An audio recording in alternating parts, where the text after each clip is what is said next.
Bonsoir à tous. Je salue naturellement l'ensemble des conseillers municipaux ici présents. Je salue le canal local Reflet et notre fidèle représentant du Républicain Lorrain, Maurice Diglot. Voilà, merci en tout cas de votre présence. Je voudrais peut-être présenter les gens qui sont autour de moi aujourd'hui. Tout le monde ne les connaît pas forcément. Voilà, donc c'est l'occasion aussi de vous présenter les gens qui travaillent un petit peu dans l'ombre, quelquefois dans les chiffres. Voilà, donc je vous présente Christine Vidili, qui est notre comptable, et qui a fait un gros travail aussi avec l'ensemble des services pour présenter le budget à la fois finalisé 2020 et celui qu'on va présenter en 2021. Émilie Compagnolo, donc vous la connaissez comme ça sur son adresse mail, mais elle est mariée, elle s'appelle Émilie Millet. Mais elle garde néanmoins son adresse mail Émilie Compagnolo. Voilà, Émilie participe pour la première fois au conseil municipal. Donc pour elle c'est une première, mais aussi elle vous recevoir des mails sur différents sujets. Elle vous en dira encore plus lorsqu'on aura recruté notre nouvelle personne qui s'occupera de l'urbanisme, du fait qu'elle sera l'adjointe à Fanny. Fanny Melem, je ne vous la présente pas, notre directrice générale des services. Et je présente Jean-Sébastien Costin, notre responsable des services techniques, voilà, pour que aussi les quelques mois mettent aussi un visage, en tout cas en dehors du terroir, sur les gens qui travaillent pour nous, en tout cas pour notre commune. Voilà, j'ouvre cette séance du conseil municipal de ce soir avec Muriel Macken, qui est absente excusée, qui a donné procuration à Bernard Dorchy.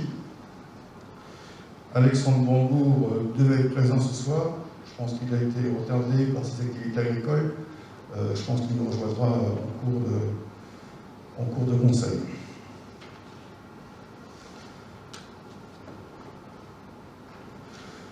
Nous avons Ludovic Grange, qui est aussi absent, qui a donné procuration à Alain Cagnard. Et Ludovic Grange était notre plus jeune conseiller municipal. Il faut qu'on désigne un nouveau secrétaire qui est donc le plus jeune parmi nous.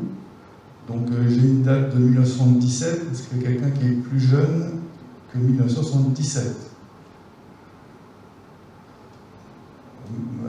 Aurélie, est-ce que vous acceptez d'être la secrétaire de séance pour le conseil municipal de ce soir? Merci.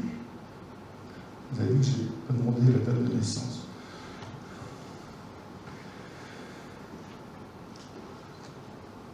Donc, premier point à l'ordre du jour, approbation du procès verbal, voilà, compte rendu 17 février 2021.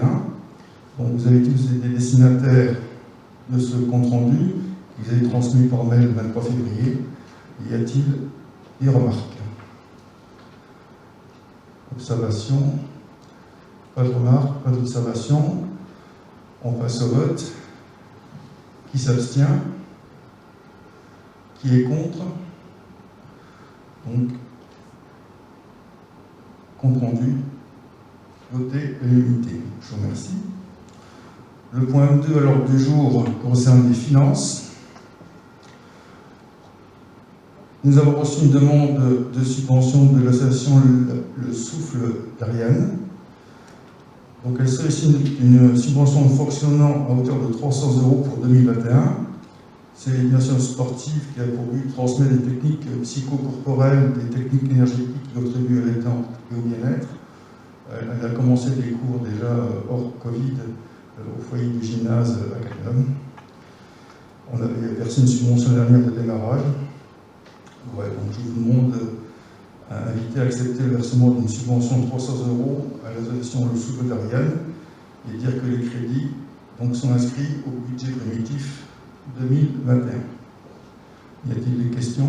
Les 300 €, c'est pour acheter du matériel ou En fait, c'est pour équilibrer l'ensemble de ses besoins de l'utilisation, forcément, elle a déjà hydroalcoolique, elle doit acheter des serviettes, aussi, les gens doivent venir avec leur tapis. Donc elle a un peu de dépenses qui justifie en tout cas cette demande de subvention. Pas d'autres questions, pas d'autres remarques? Ok, on passe au vote. Qui s'abstient? Qui est contre? Unanimité, je vous remercie. Le point 3, on devait voter donc, les taxes communales 2021. Donc, suite à un non-envoi par la DGFiP de l'État 1259, qui doit récapituler en tout cas les montants officiels que l'on doit mettre dans les budgets. Donc, j'ajourne ce vote des taxes. Comme vous l'avez écrit, Fanny, on représentera un conseil municipal entre le 31 mars et le 15 avril pour voter ces taxes. Voilà. Ça ne changera pas en tout cas le montant des taux qu'on devait voter ce soir. Simplement, c'est les bases qui ne sont pas connues en tout cas aujourd'hui encore de la DGFiP. Donc ce point donc est ajourné.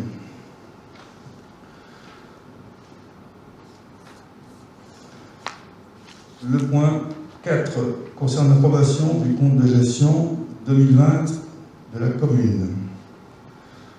Donc, le conseil municipal est invité donc, à accepter le compte de gestion 2020 qui est dressé par la même trésorière principale de Thionville-Trois-Frontières, dont les modalités principales sont les suivantes. À la section de fonctionnement, en recette, nous avons 8 292 569,65 €. En dépenses, 5 741 114 €, soit un excédent de 2 551 454,66 €. À la section d'investissement, en recettes, nous avons 1 821 111,23 €. En dépenses, 1 470 541,10 €, soit un excédent de 350 570,13 €. On vous a envoyé le compte de gestion de la commune en pièce jointe. Avez-vous des questions et des remarques sur ce compte de gestion? Non. On va passer au vote. Qui est contre? Qui s'abstient? Je vous remercie. Unanimité. Le point 5 concerne l'approbation 2020 de la commune. Donc le conseil a invité à accepter le compte administratif de l'exercice 2020 pour la commune. Donc conformément au document budgétaire qui vous a été annexé, présenté en dépenses et en recettes, donc pour l'ensemble des mêmes montants que je vous ai donné tout à l'heure, aussi bien en section de fonctionnement qu'en section d'investissement, et dire que le compte administratif de l'exercice 2020 pour la commune est conforme au compte de gestion dressé par Mme Chablis, trésorière principale. En tant que maire, et vis-à-vis de l'article de loi, je me dois de quitter la salle. Et je passe la parole à l'agent aux finances, M. Eric Thiel.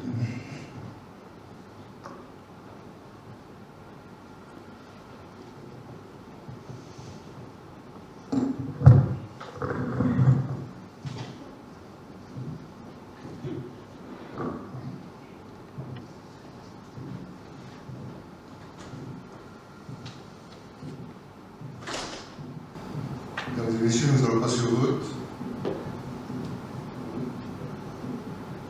Oui, y a-t-il des questions?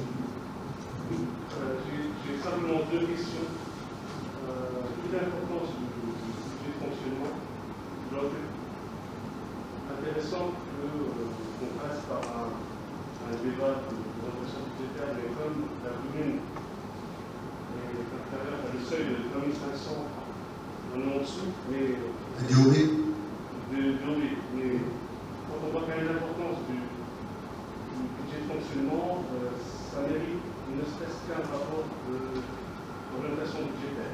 Donc, je réponds favorablement à votre interrogation dans la mesure où on a eu cette réflexion lors de l'année écoulée. Et effectivement, malheureusement, avec les conditions sanitaires, on n'a pas eu forcément le temps d'appliquer ce qui était peut-être prévu à faire au courant de cette année, mais on réfléchit pour éventuellement, pourquoi pas, aller dans ce sens-là. Juste encore une deuxième remarque, c'est concernant ratio excédent budgétaire en fonctionnement et l'investissement. budget de fonctionnement. On est un tiers, donc on a 1 million d'euros cumulés sur les 2 ans, sur un budget de 9 millions. Donc, personnellement, je trouve que c'est important comme excédent de fonctionnement. Ça veut dire que ce que vous prévoyez, normalement dans ce cas-là, c'est une baisse de l'impôt, mais c'est clair que quand on parle d'impôt, on est lié avec la taxe foncière de la centrale. Donc si on baisse de 0,1%, ça représente une somme énorme. Mais après, quand on regarde en dessous par rapport au budget d'investissement, le rapport me semble n'est pas bon. Donc on est à peu près, l'investissement représente à peu près un tiers du fonctionnement. Alors, je vais répondre un peu dans votre sens pour apporter quelques précisions justement par rapport à cette question. C'est la conséquence des travaux qui ont essayé, avec les travaux onéreux, essayer d'être lissés sur deux budgets. Parce que quand vous voyez les gros investissements qu'on fait sur la commune, en auto-investissement, on ne peut pas forcément arriver à solder l'entièreté des travaux sur une année N, donc on essaie de lisser sur 2 ans. Et c'est la conséquence des gros investissements qui n'ont pas été finalisés sur les 3 dernières années. Donc il y a un déficit d'investissement sur les 2 ans. Non, il n'y a pas de déficit d'investissement. Il y a simplement un décalage de l'investissement qui aurait dû être fait à l'année N et qui a été lissé sur les 2 années. Et c'est cette conséquence-là. Je redis votre question. Après, on pourra, lors de la commission des finances, si vous le voulez bien, rentrer un peu plus dans le détail pour que tout le monde puisse avoir une meilleure visibilité justement de ces décalages. C'est juste le moment d'en parler. Oui, mais c'est bien. Et juste une dernière remarque concernant les emprunts. Oui. Il y a un emprunt plusieurs emprunts qui nous posent un peu le problème, celui de la télédistribution. Celui-là. La télédistribution. Ah, la télédistribution. Donc il y a 2 emprunts, je me pose la question à quoi ça sert. C'est 2 garanties d'emprunt. D'accord. C'est-à-dire que la commune s'est portée caution à chaque fois pour les emprunts. Et c'est remboursé par l'ENS. C'est la commune qui rembourse. Non, on est caution. D'accord, ok. Donc il y a une recette. On est obligé d'inscrire dans le budget. D'accord. Comment je l'ai pas dit? Oui, ben, c'est ce que j'ai dit, c'est la logique et les distributions qui fait très cher. Vous avez d'autres questions? Non, on parlera peut-être dans Non, mais soyez rassurés, on essaiera dans la commission des finances n'hésitez pas à nous solliciter pour rentrer justement dans ces détails que vous ne posiez pas ces questions lors de la commission. Mais bon, encore une fois, c'est la conséquence un peu de ce qui se passe avec la crise sanitaire. Et puis, je crois qu'on arrivera dans des moments un peu plus normaux, je dirais. On aura aussi un peu plus de temps d'avoir d'autres échanges. Donc, si vous le permettez, on va passer au vote pour l'approbation du compte administratif de la commune pour l'année 2020. Qui s'abstient? Qui est contre? Je vous remercie.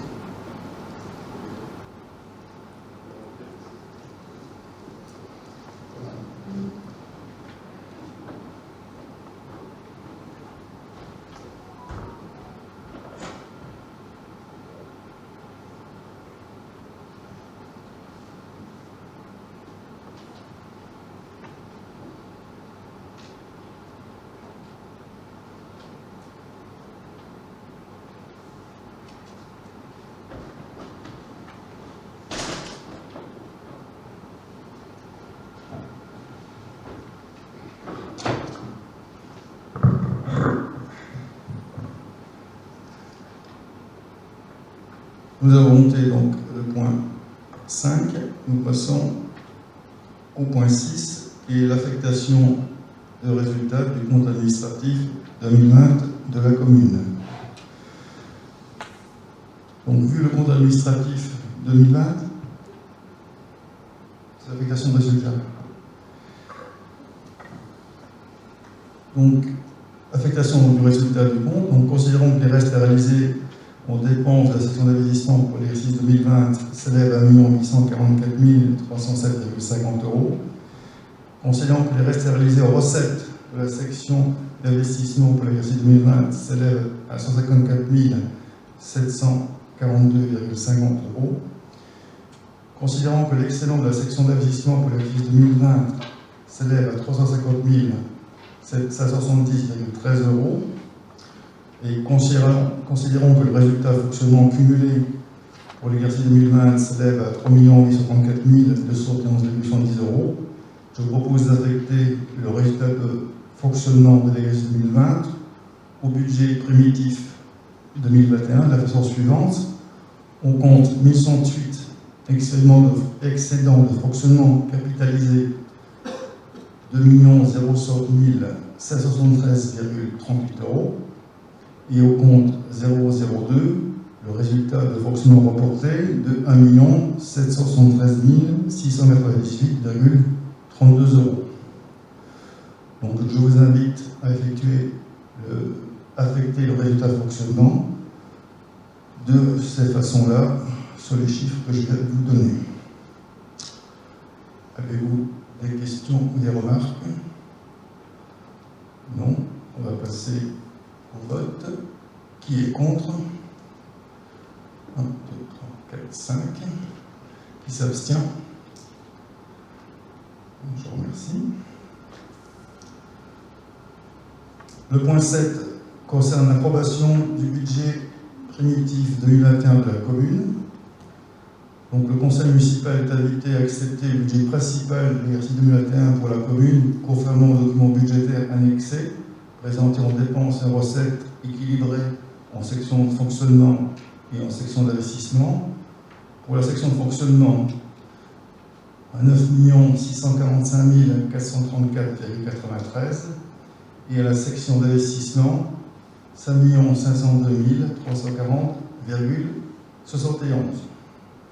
Vous avez reçu le budget primitif et sa note de synthèse.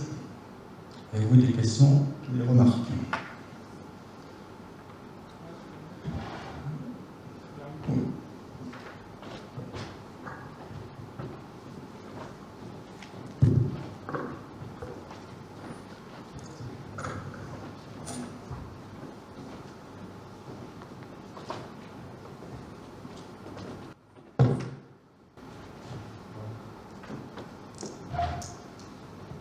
Ce conseil municipal, dans l'année, est le plus fastidieux.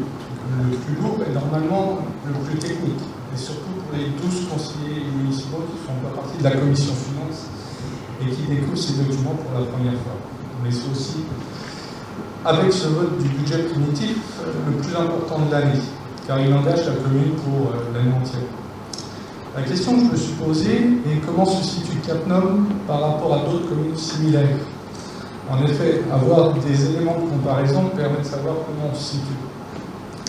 Ces éléments de comparaison sont a priori normalement écrits sur le compte administratif en page 4. Je ne sais pas si c'est une erreur, un oubli ou simplement pas une nécessité pour notre commune, car nous avons les valeurs de Cattenom, mais pas la comparaison des moyennes nationales pour la strate de population. En cherchant sur le site du ministère de la cohésion du territoire et des relations avec les collectivités territoriales, j'ai pu trouver quelques éléments de réponse. En France, il y a 1826 communes qui sont dans la strate de population de Cattenom, compris entre 2000 et 3500 habitants. Mais j'entends déjà les contre-arguments me disant que ça n'a pas d'intérêt de comparer Cattenom avec une commune d'un autre département avec des caractéristiques socio-économiques inconnues.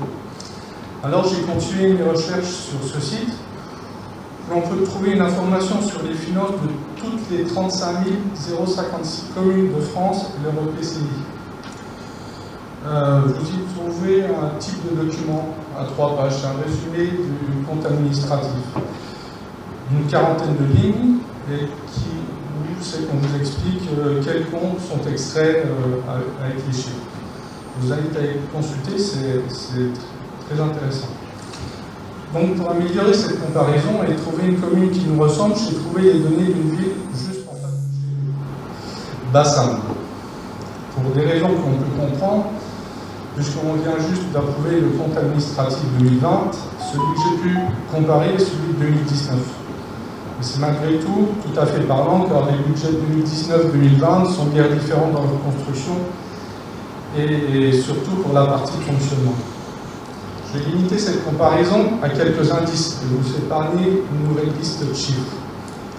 Bassam a un budget de fonctionnement sensiblement équivalent à Cattenom, voire même légèrement supérieur par habitant. Je vous rappelle, 2300 habitants à Bassam, 2700 habitants pour Cattenom. Cattenom a dépensé en 2019 1675 € de charges de fonctionnement par habitant, alors que Bassam a dépensé 1202 € par habitant. La moyenne de la strate de ces communes est seulement de 707 € par habitant, soit déjà entre Cattenom et Bassam une différence de 400 €, que vous multipliez à la population pour connaître le chiffre total, soit environ 1 million € de charges de fonctionnement supérieures pour Cattenom. Ceci est le premier élément de comparaison. Cattenom dépense 1 million € en plus pour son fonctionnement. Dans ces charges de fonctionnement, 2 éléments ont retenu mon attention. Les charges de personnel de 646 € par habitant à Cattenom, alors qu'elles ne sont que de 535 € pour Bassam, soit près de 300 000 € au total en plus pour Cattenom. Cela me semble déjà beaucoup, mais la moyenne de la strate est de 364 € par habitant et qui représente 10,8 équivalents temps plein pour 1000 habitants. Soit pour se représenter les chiffres, près de 15 équivalents temps plein en plus pour Cattenom, un tiers environ de nos équivalents temps plein qui sont aux alentours de 43 €. 43 équivalents temps plein. Donc les questions qui me viennent immédiatement à l'esprit, après cette comparaison, sont: a-t-on un service à la population vraiment supérieur à ces communes? A-t-on des rues mieux nettoyées, mieux entretenues? Quels sont les services que nous avons en plus? Je suis certain que vous aurez déjà bien plus de questions. Le deuxième élément qui a retenu mon attention est le montant des subventions. À Cattenom, les subventions représentent environ 300 € par habitant. Elles ne sont que de 66 € par habitant à Bassam. Le taux moyen des communes de même taille est seulement de 38 € par habitant, soit environ 10 fois moins. Comparons les associations de Bassam et Cattenom. Les deux villes ont un club de foot, un accueil périscolaire, une médiathèque, un club de judo, une télé locale. Je m'arrêterai là, car la réponse ne semble pas se situer à ce niveau. Alors, l'accès à ces activités à Cattenom est-elle moins coûteuse pour les familles? Je ne pense pas non plus. Alors pourquoi cette différence? C'est aussi une question que l'on devrait se poser. Je n'ai pas forcément de réponse toute faite là-dessus. Je n'ai pas arrêté là la comparaison et essayé de voir si l'impact de cette manne financière provenant de la centrale nucléaire avait un impact sur les finances des communes qui ont aussi une centrale nucléaire. J'ai donc comparé nos chiffres à Fessenheim, Chinon, Blaye. Ces 3 communes dépensent respectivement 507 € par habitant, 571 € par habitant et 491 € par habitant en dépenses de personnel, alors que Cattenom, pour rappel, en dépense 646 €. Et pour les subventions, elles donnent respectivement 61 €, 21 €, 29 € par habitant. Pour rappel, Cattenom, 300 € par habitant. Donc même les communes dites riches ont un mode de fonctionnement comparable aux moyennes nationales et plus basse que Cattenom. Et enfin, essayer de comparer nos communes avec des communes de budget équivalent ou supérieur. La commune la plus proche de nous est Angeron, avec un budget de fonctionnement sensiblement comparable. Étant, je dépense 373 € par habitant pour les frais de personnel, 646 pour nous, et 16 € par habitant pour les subventions, 300 pour nous. Et pour finir cette comparaison, Metz donne 198 € par habitant de subvention, Nancy 270, Montluy 47, Strasbourg 167. Voilà, rien de comparable, et cependant bien inférieur à Cattenom. J'ai ajouté Cholet, une ville de 55 000 habitants, dans ce classement qui a été élu hier la ville moins dépensière de France, et qui dépense 231 € de dépenses de personnel et 97 € de subvention. Regardez le reportage des infos de TF1 et vous verrez que, a priori, malgré tout, dans cette ville, il fait bon y vivre. Alors, je n'ai pas trouvé d'explication dans ces chiffres, mais je pense qu'il est nécessaire de s'interroger sur ces éléments de comparaison et d'en comprendre la raison. Ce qui est sûr, c'est que le modèle économique de la commune de Cattenom n'est pas la norme. Loin de moi l'idée de dire que c'est anormal, mais ça doit nous interroger. Car toutes ces dépenses de fonctionnement impactent directement notre capacité à investir, à se moderniser. Comparons-nous encore à Bassam, avec une population en augmentation, à la différence de Cattenom, qui stagne, voire qui diminue légèrement. Bassam a de nombreux commerces, son nouveau club de golf, bientôt sa piscine, son club nautique, son nouveau gymnase, sa nouvelle... Vous pouvez corter un petit peu, s'il te plaît, parce que... Oui, je termine.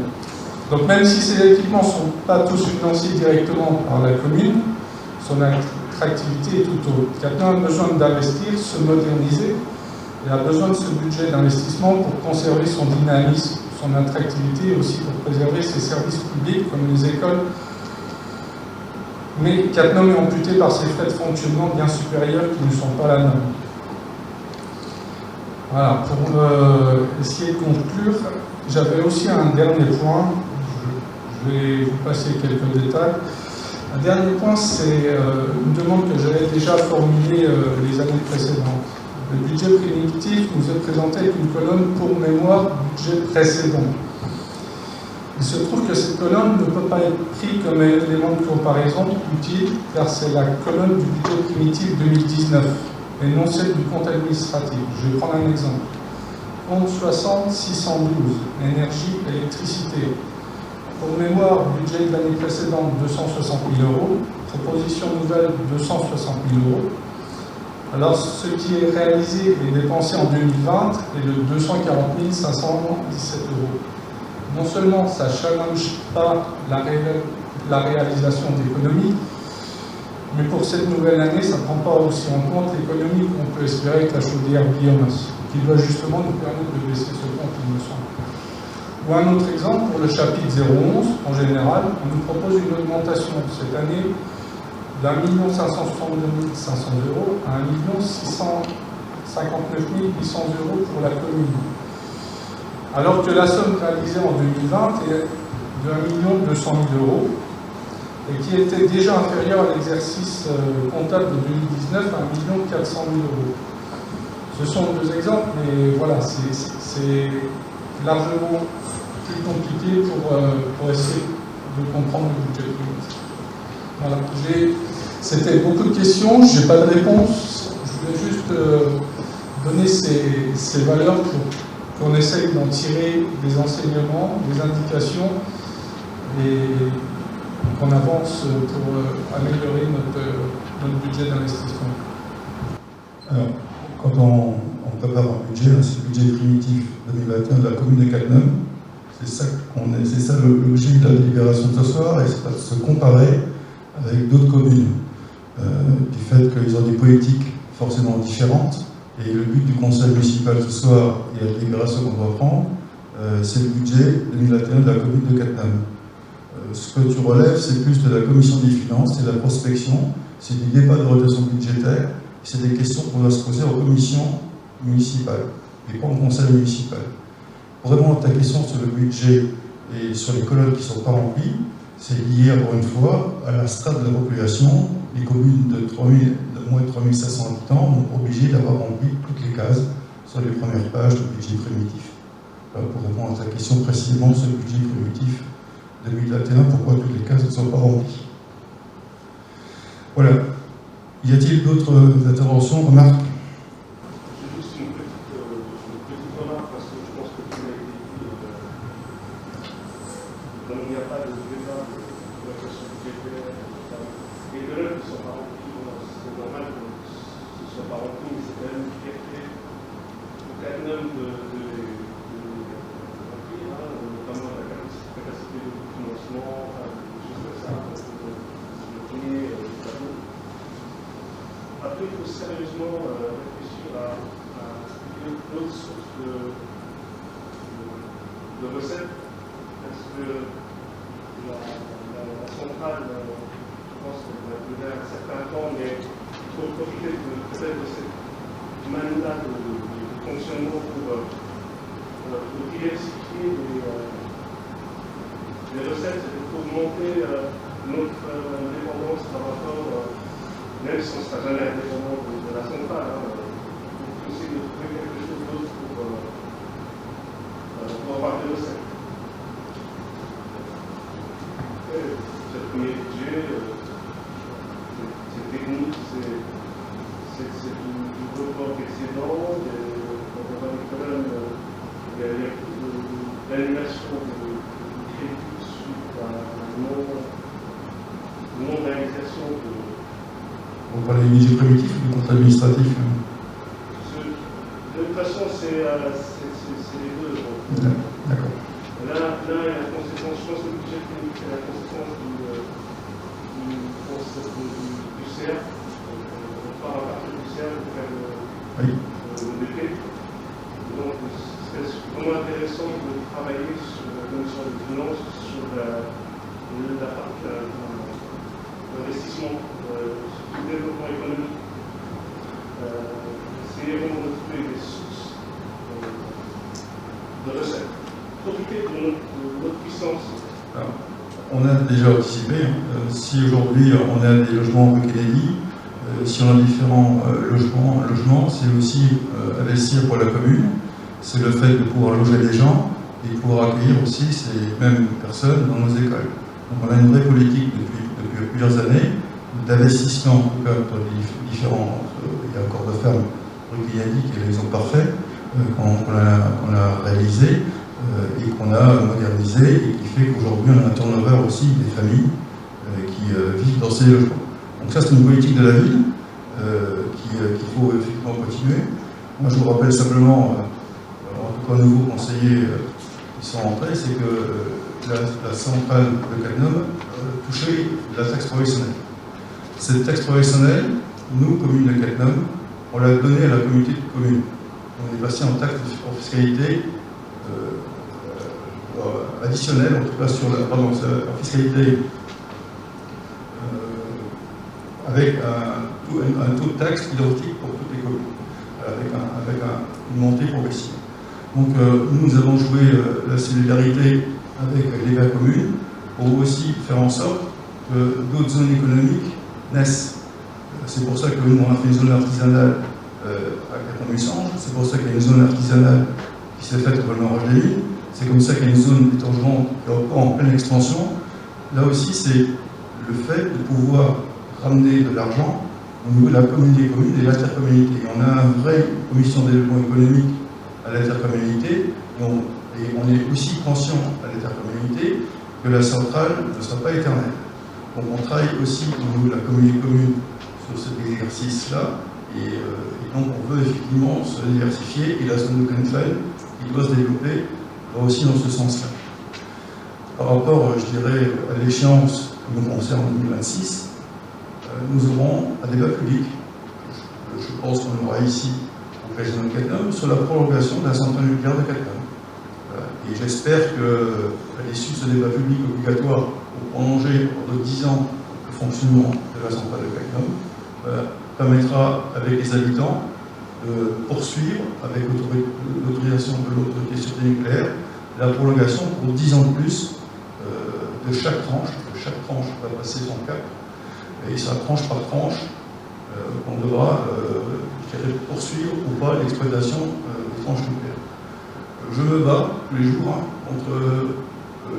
sur Twitter notamment, sur les LinkedIn, pour faire taire les ragots, notamment luxembourgeois, qui souhaiteraient mettre 1 milliard d'euros sur la table et fermer les 4 tranches.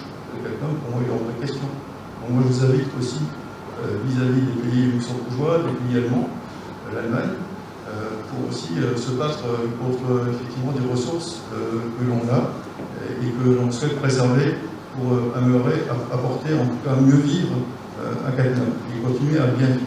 On a une politique, je dirais, de la ville qui peut être différente. Je sais, je prends momentairement un exemple, la commune de Florange.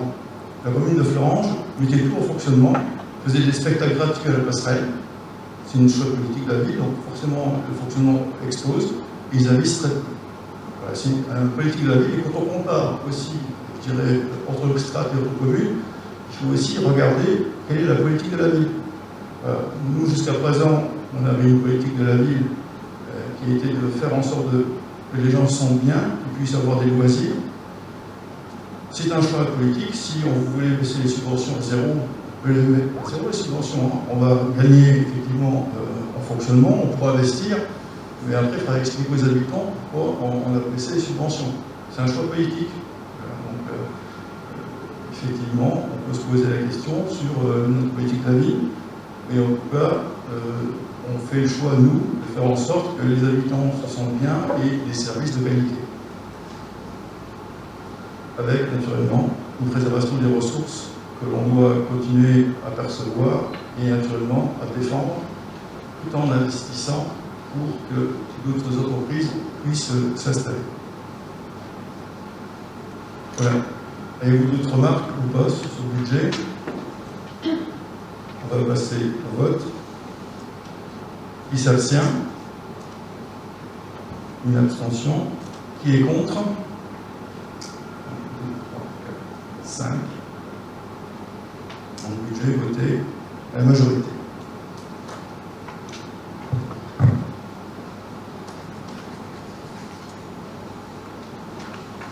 Le point 8 concerne l'approbation du compte de gestion 2020 de l'épicerie.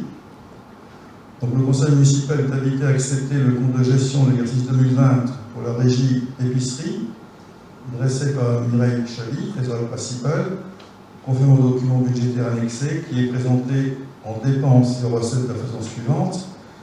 En section de fonctionnement, recettes 148 729 €, en dépenses 73 486,82 €, soit un déficit de 24 757,82 €.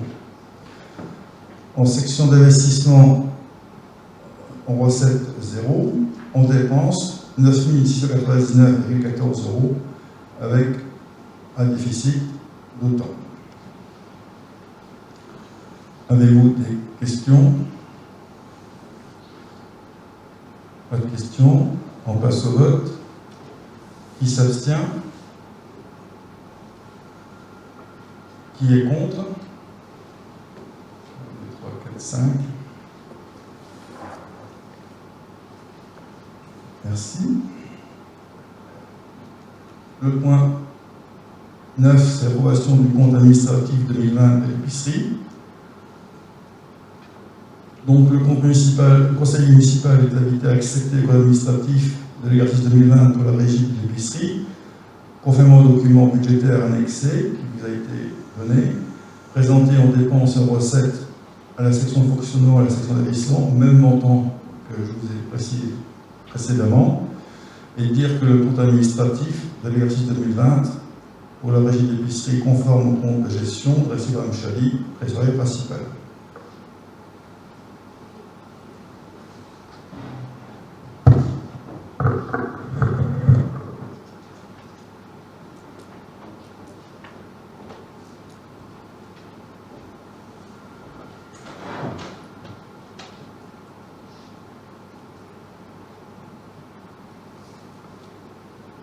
Avez-vous des questions?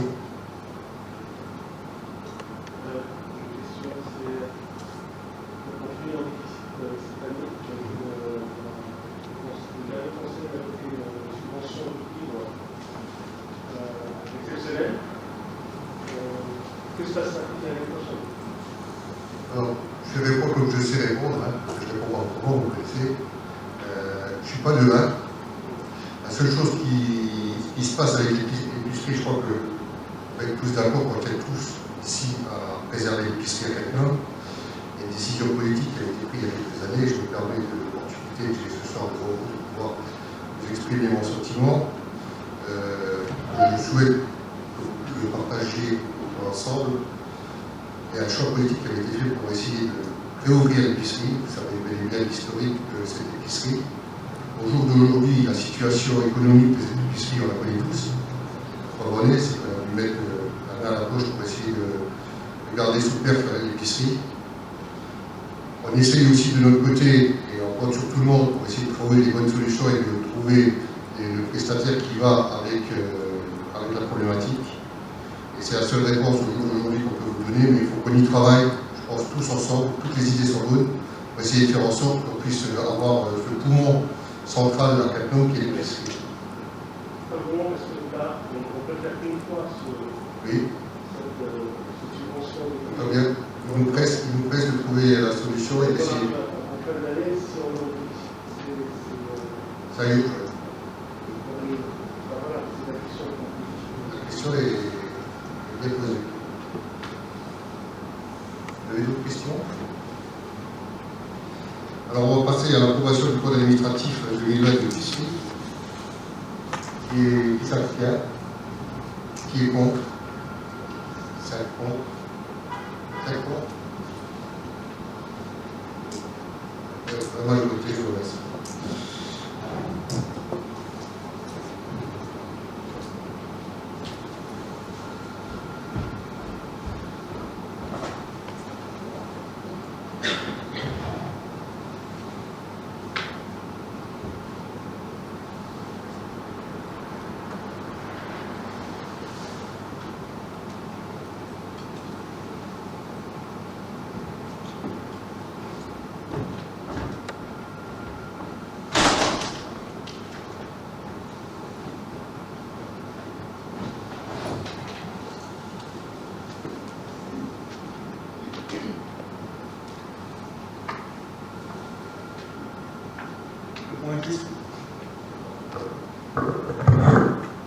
Le point 10 concerne l'approbation du budget primitif 2021 de l'épicerie.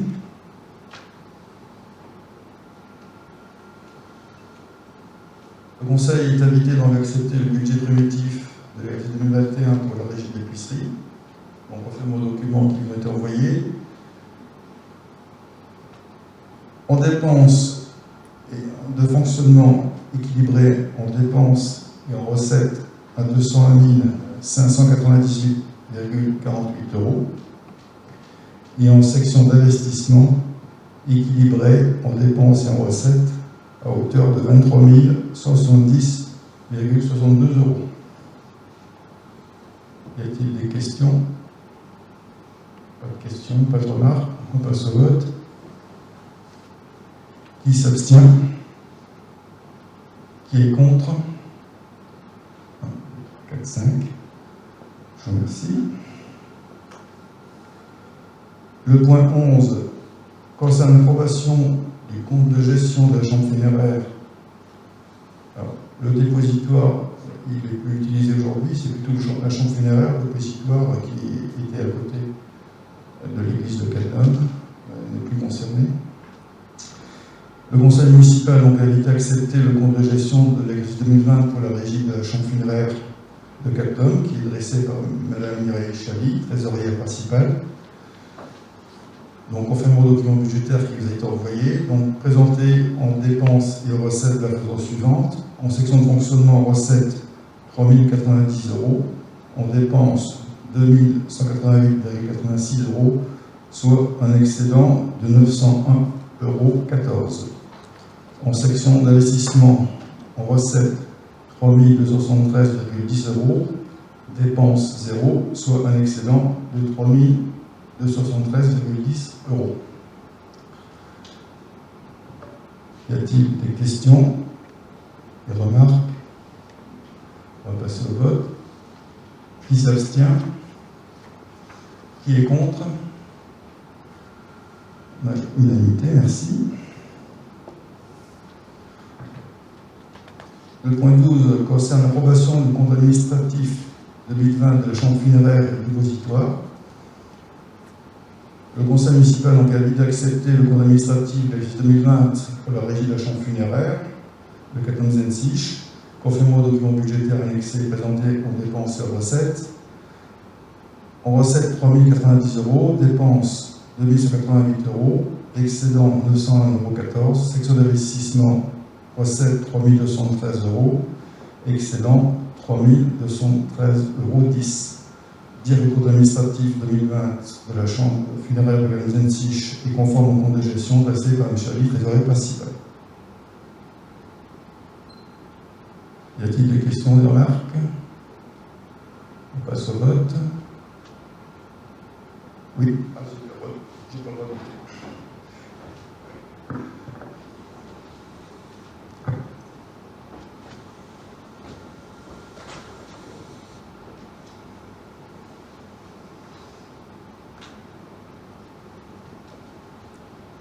Avant de passer au vote du point 12, est-ce qu'il y a des questions? Pas de questions? Qui est contre? Qui s'abstient? À l'unanimité, je vous remercie.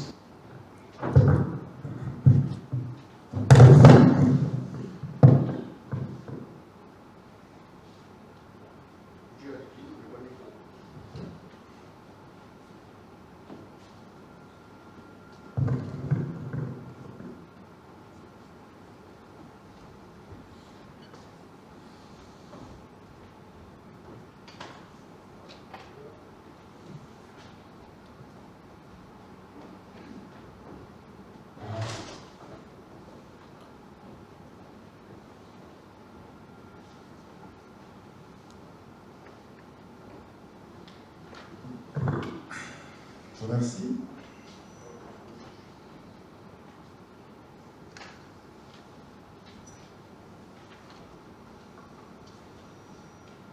Le point 13 concerne l'approbation du budget primitif de 21 de la chambre funéraire. Donc, le Conseil est invité à accepter le budget primitif de l'exercice 2021 pour la régie de la chambre funéraire au Katonzensich, avec les différents documents qui ont été adressés. Il est en équilibre en dépenses et en recettes de fonctionnement à 11 134,86 € et en investissement, dépenses et recettes équilibré à 3 273,90 €. Vous avez reçu le budget primitif. Y a-t-il des questions et des remarques? Non, on va passer au vote. Qui s'abstient? Qui est contre? Unanimité, merci. On change de registre, on passe aux ressources humaines. Le point 14 concerne la création d'un emploi de technicien territorial. Donc je vous passe les articles de la loi. Et donc il appartient au conseil municipal de fixer l'effectif des emplois à temps complet et non complet. Et donc je vous invite à accepter la création d'un emploi de technicien territorial permanent à compter du 1er avril 2021. Des questions, des remarques? Oui. Non, c'est déjà une personne qui est déjà pressentie ou c'est On peut peut-être donner le nom. Je vous laisse présenter le nom. Donc la phase de recrutement a eu lieu et la candidate qui a été retenue est Madame Hélène Suc, qui travaille actuellement au service spécialisé de la communauté de Québec. Donc cette personne doit être enfin mutée de la communauté commune. On est en discussion avec le président sur la date et elle remplacera donc Émilie Copagnolo à la partie urbanisme.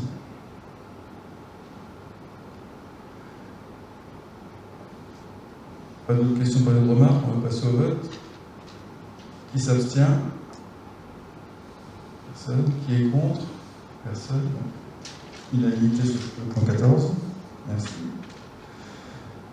Le point 15, création d'un emploi d'attaché territorial. Donc je fais grâce aussi aux articles de loi. Toujours le conseil municipal qui fixe l'emploi. Donc on veut effectivement suite à la vacance d'emploi au centre de gestion de la Moselle pour le responsable de la vie locale. Donc nous avons trouvé une personne qui habite en tout près d'ici, pas très loin en tout cas. Et donc on propose en tout cas d'accepter la création d'un emploi attaché territorial permanent à temps complet à partir du 1er avril 2021. Je laisse aussi le DGS de son avis présenté. Après la phase de recrutement, la personne qui a été retenue est Madame Priska Huet, qui est actuellement la directrice du château de Prêche, donc qui va cesser son activité et qui donc, va être responsable de la vie locale à Capcom. Priska Huet, qui vient du Prêche. Pas d'autres questions, pas d'autres remarques? On va passer au vote. Qui s'abstient? Qui est contre? L'unanimité, je vous remercie.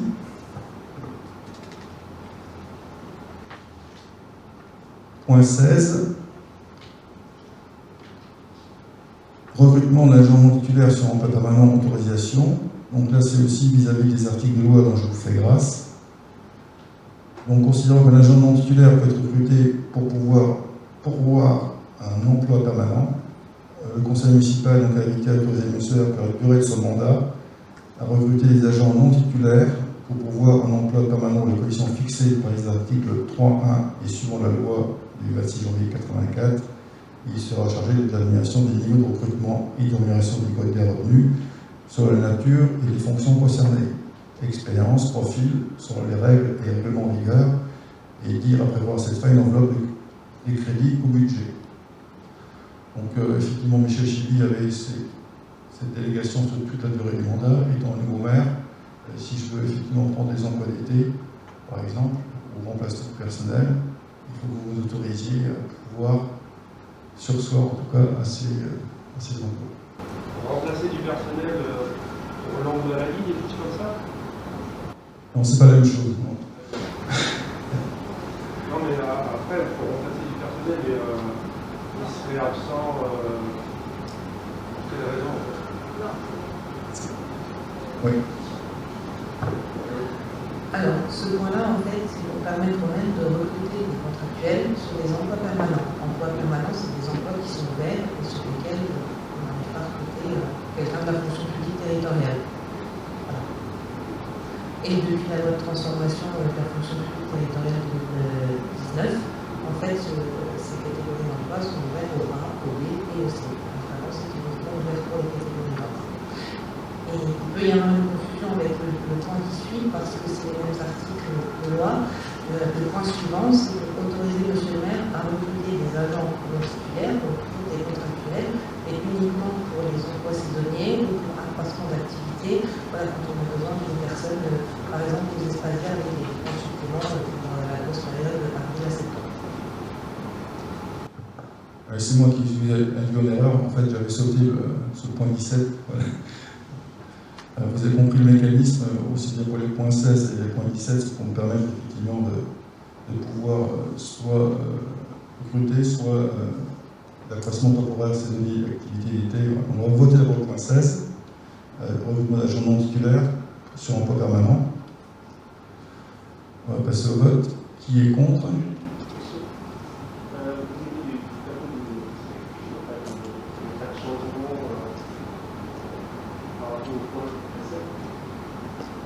Le nombre d'emplois total, vous parlez où? La modification des tableaux spécifiques.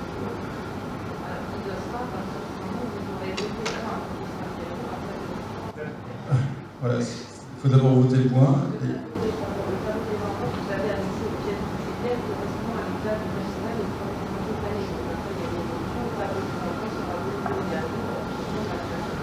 Donc en fait, il faut... Ça nous fait une modification de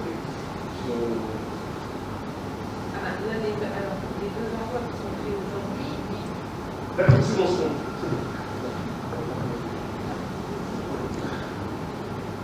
C'est bon, on peut passer au vote sur le point 16. Ok, alors qui est contre? Qui s'abstient? 5 abstentions. point 17, donc c'est le même principe, mais pour les agents non titulaires, pour l'accroissement temporaire, saisonnier d'été, d'activité, voilà, c'est le même procédé, mais pour ces emplois-là. Donc s'il n'y a pas de questions, on va passer au vote. Qui est contre? Qui s'abstient? 5 abstentions. Merci. Dernier point du Conseil, régime militaire de fonction, suggestion et d'expertise. Les fonctionnaires appellent le RIFSEP. Donc modification, donc le projet de délibération modifie uniquement le point suivant.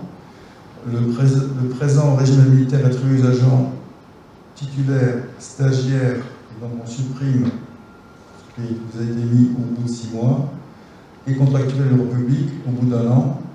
Donc on supprime au bout d'1 an, exerçant les fonctions de cadre d'emploi concernées. Donc l'objectif c'est de pouvoir effectivement donner ces primes directement à l'embauche et pas entendre ni les 6 mois, ni les 1 an. Voilà, c'est la proposition qui vous est faite. Y a-t-il d'autres questions? Pas de questions. On va passer au vote.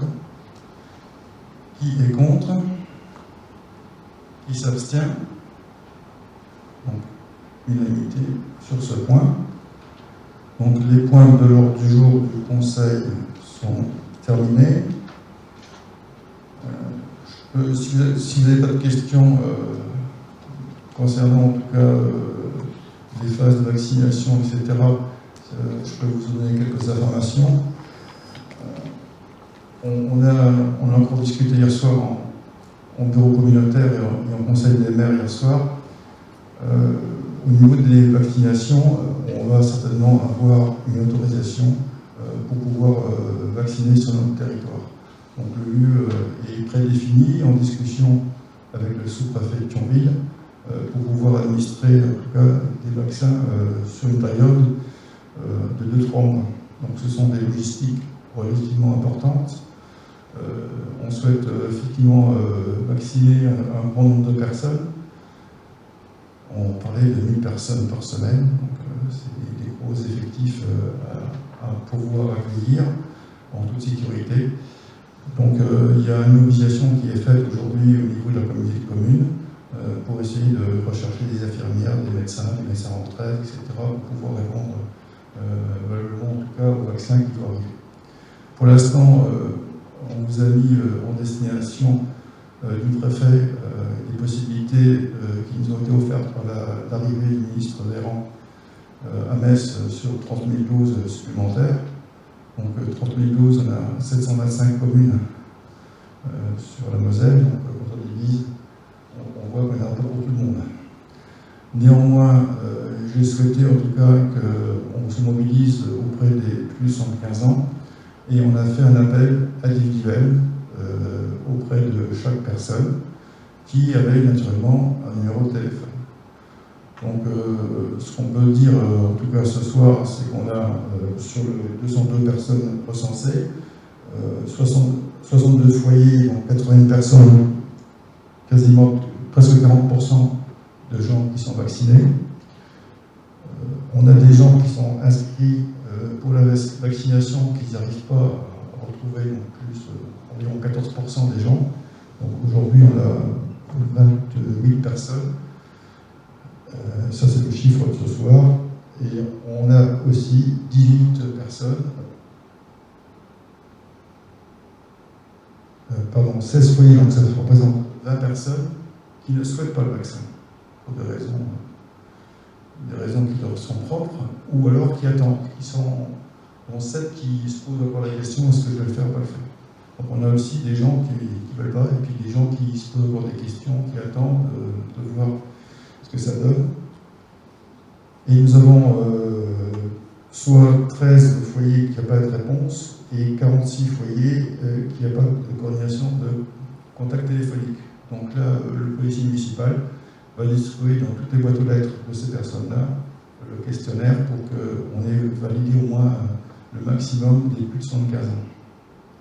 Donc là, l'action qu'on fait auprès de nos plus de 75 ans, et les gens nous remercient en tout cas, parce que certains sont en détresse, parce qu'ils n'arrivent pas à pouvoir se vacciner, puis d'autres qui ne souhaitent pas le faire. Donc ça permet, en tout cas à travers ce questionnaire, d'avoir une bonne vision pour les plus de 75 ans sur la partie vaccination. Ne quittez pas la salle sans avoir signé l'ensemble des budgets. Donc Fanny va vous les mettre là-haut pour que, avant que vous quittiez la séance du Conseil, vous puissiez valider l'ensemble des budgets qui vous ont été présentés. Donc passez par Fanny avant de partir. Je vous souhaite à tous et à toutes une très bonne soirée. Merci en tout cas de votre participation à ce conseil municipal.